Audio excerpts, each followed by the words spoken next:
at sunset is a study in contradictions, peaceful and bustling all at once. Joggers move in steady rhythms along the path, their breath visible in the cool April air. Cyclists weave between pedestrians, bells chiming warnings. Somewhere nearby, a street vendor sells hadiyak, and the smell of brown sugar and cinnamon drifts on the breeze, sweet and warm against the river's clean, mineral scent. Minwoo stands near the railing, watching the water catch the dying light. The surface ripples with reflected gold and orange, broken by the occasional boat cutting through. Behind him, the city rises in layers, apartment buildings stacked like children's blocks, the distant silhouette of Namsan Tower, the endless sprawl of Seoul reaching toward mountains. His phone sits heavy in his pocket. Yu-jin's text from an hour ago, Uedo Hangang Park. 6 p.m., we should talk. It's 6:03 now. Minwoo tells himself she's just running late. Subway delays, last-minute work crisis, the thousand small things that disrupt Seoul timing. But a treacherous part of his brain whispers that maybe she's not coming at all, that the storage room this morning was a mistake she's decided to avoid by simply not showing up. He should have worn warmer clothes. The wind coming off the river cuts through his shirt, the navy one. He'd chosen it deliberately, remembering how Yu-jin had smiled when he first wore it. His hands are shoved deep in his pockets, shoulders hunched against the cold. So much for practicing good posture. You look like you're waiting for execution. Minwoo turns. Yu-jin is there, materialized as if conjured from his anxiety. She's changed since work. Jeans and a cream-colored sweater under a long black coat. Her hair down instead of pulled back. The setting sun catches in it, turning the black to burnished bronze at the edges. She's holding 2 paper cups, steam rising from the lids. Coffee, she says, offering one. You looked cold. Their fingers brush as Minwoo takes the cup, and the contact sends that now familiar electricity up his arm. The coffee is hot enough to hurt through the paper, grounding. He wraps both hands around it, grateful for the warmth and for something to do with his hands. Thank you. Yu-jin moves to stand beside him at the railing, close but not touching. They both face the river, and Minwoo is reminded of that first cafe meeting, how much easier it had been to talk when they weren't looking directly at each other. I'm sorry about this morning, Yu-jin says after a moment. Afternoon left, I mean. I shouldn't have shut you out like that. You were scared. I understand. That doesn't make it okay. She takes a sip of her coffee, and Minwoo watches her in profile. The slope of her nose, the set of her jaw. I have this habit of running when things get complicated. My ex used to say it was my defining characteristic. The mention of her ex, Jun Suk, the one who proposed, creates a small twist in Minwoo's stomach. Jealousy, maybe, or just the reminder that Yu-jin has a whole history he's not part of, a catalog of relationships and near misses and lessons learned the hard way. Is that what this is? Minwoo asks. Complicated. Yu-jin laughs, but it's not a happy sound. Understatement of the year. She turns to face him now, leaning sideways against the railing. The wind catches her hair, blowing it across her face, and she pushes it back with her free hand. We work together. You're a team leader. I'm a senior consultant. There are policies against this kind of thing. Director Beckwood. I know all the reasons why we shouldn't. Minwoo forces himself to hold her gaze, to not look away even though every instinct screams at him to make this easier by avoiding eye contact. Tell me why we should. The question lands between them. Around them, the park continues its evening rhythm. A child's laughter, a dog barking, the steady rush of traffic from the nearby bridge. But in their small pocket of space, everything has gone still, waiting. Because Yu-jin starts, then stops. She takes a breath, and Minwoo can see her gathering courage. Because when I'm with you, I'm not performing. I'm not trying to be the version of myself that I think someone wants. I'm just me, and that terrifies me, but it also feels like the first honest thing I've done in years. Minwoo's chest constricts, something warm and painful blooming behind his ribs. Yu-jin, I spent all afternoon trying to talk myself out of this, she continues, the words coming faster now, like a dam breaking. Made a list in my head of all the ways this could go wrong. Career damage, office gossip, the awkwardness if it doesn't work out, the fact that you came to me wanting to learn how to date someone else, and somehow I convinced myself that made this okay, that it was just teaching, just helping, just. It stopped being just teaching weeks ago. Minwoo sets his coffee on the railing, needs his hands free. Maybe it was never just teaching. Not really. Yu-jin's eyes search his face, and he lets her look. Lets her see everything he's feeling. All the want and fear and desperate hope that's been building since that first awkward conversation in her office cubicle. What do you want, Minwoo? Honestly, the question should be simple.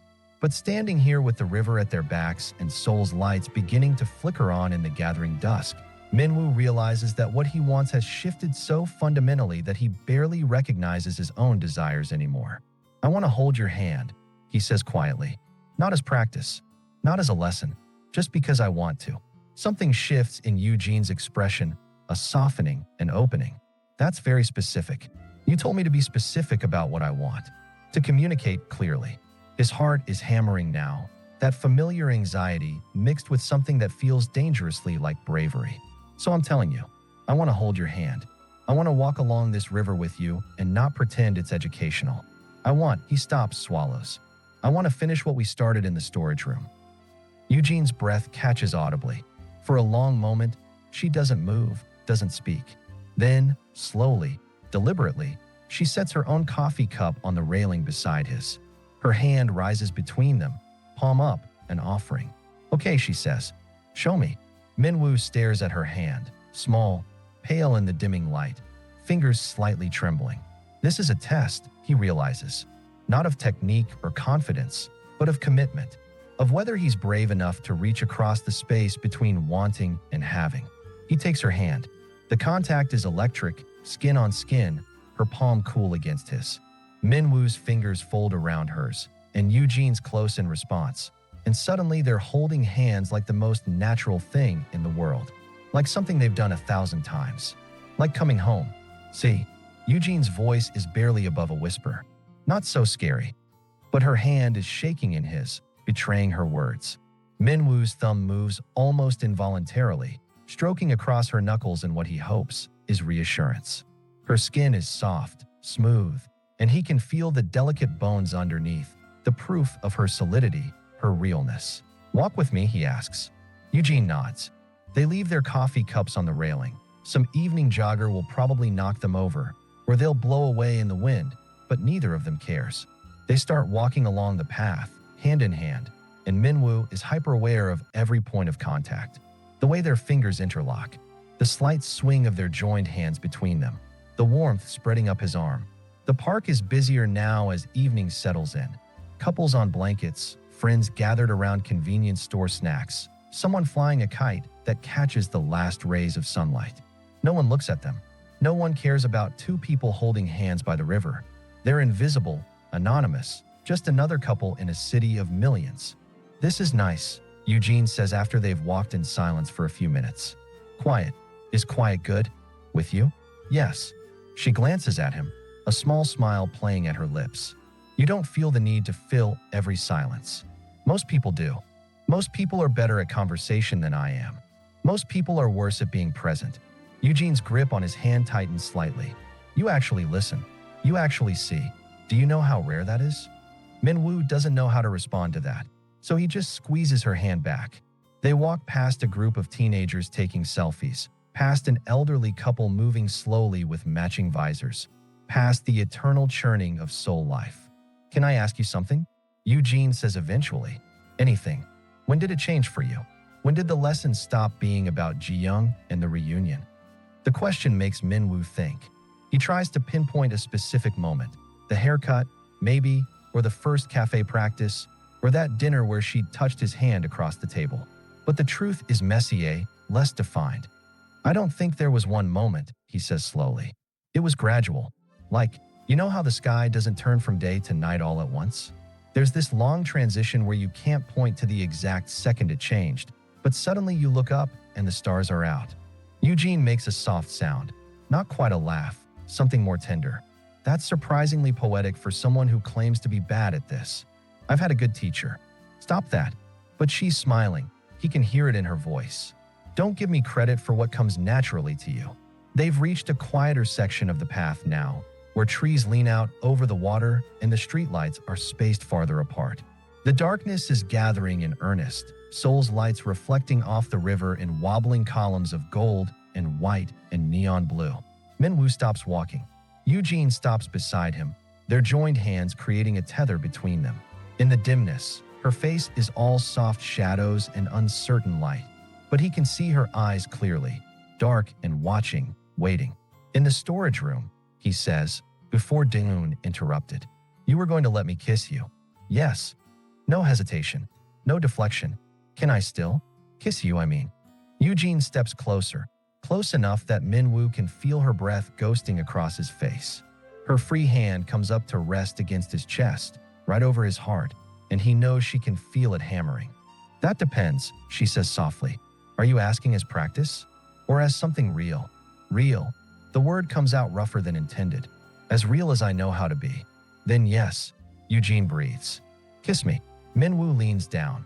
He has to. She's so much shorter, and his free hand comes up to cup her face the way he'd done in the storage room. Her skin is cool from the evening air, and she tilts her head slightly, finding the angle, making room. Their lips meet. The kiss is soft, tentative, nothing like the dramatic first kisses in movies or dramas. Just lips pressed together, warm and gentle, tasting faintly of coffee. Minwoo's eyes close automatically, and suddenly his entire world narrows to this. The softness of her mouth, the small sound she makes in the back of her throat, the way her hand fists in his shirt. It lasts maybe 5 seconds, maybe 5 hours. Time does something strange, bending and stretching around them. When they pull apart, Minwoo's heart is trying to escape his chest. Yu-jin's eyes are still closed, her lashes dark crescents against her cheeks. Then they flutter open, and she's looking at him with an expression he can't quite name. Wonder, maybe, or fear, or something that encompasses both. Oh, she whispers. Was that? Minwoo stops, tries again. Was that okay? Yu-jin's laugh is breathless, slightly unsteady. Minwoo, that was more than okay.